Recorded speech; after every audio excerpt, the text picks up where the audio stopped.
खोपोली बिनविरोध उपनगराध्यक्ष विक्रम यशवंत शेठ साबळे यांना दिल्या। खासदार रामशेठ ठाकूर, आमदार प्रशांत ठाकूर आणि आमदार महेंद्र थोरवे यांनी शुभेच्छा। खोपोली, गुरुवार दिनांक जानेवारी 15 रोजी खोपोली नगरपरिषदेच्या भाजप महायुती पक्षाचे नगरसेवक म्हणून निवडून आलेले विक्रम यशवंत शेठ साबळे यांची उपनगराध्यक्षपदी बिनविरोध निवड करण्यात आली। तर महायुतीमधील शिवसेना पक्षाच्या वतीने दिनेश थोरवे, भारतीय जनता पक्षातून अर्चना अत्रे तसेच राष्ट्रवादी पक्षामार्फत डॉक्टर सुनील पाटील यांची सर्वानुमते निवड करण्यात आली। त्यामुळे शहरात आनंदाचे वातावरण पाहण्यास मिळाले।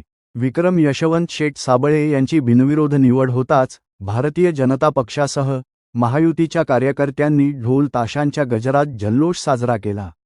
यावेळी खोपोली नगरपरिषदेचे नवनिर्वाचित नगराध्यक्ष कुलदीपक रामदास शेंडे तसेच नवनिर्वाचित नगरसेवक, नगरसेविका व कार्यकर्ते मोठ्या संख्येने उपस्थित होते।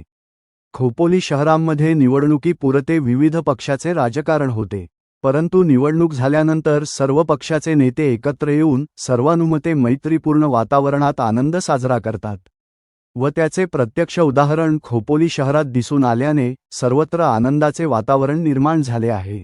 खोपोली नगर परिषदेच्या उपनगराध्यक्षपदी विक्रम यशवंत शेठ साबळे, स्वीकृत नगरसेवकपदी डॉक्टर सुनील पाटील, दिनेश थोरवे व अर्चना अत्रे यांची निवड झाल्याने विविध क्षेत्रातील मान्यवरांनी, कार्यकर्त्यांनी व शहरातील नागरिकांनी त्यांच्यावर विविध माध्यमातून शुभेच्छांचा वर्षाव केला आहे।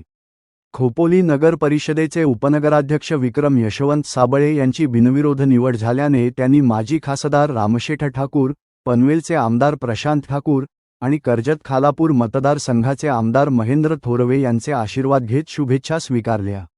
उद्या दिनांक जानेवारी 16 रोजी विक्रम साबळे उपनगराध्यक्ष पदाचा पदभार स्वीकारणार असून खोपोलीतील नागरिकांनी व सर्व नवनिर्वाचित नगरसेवक, नगरसेविका यांनी सहभाग घेण्याचे आवाहन करण्यात आले आहे।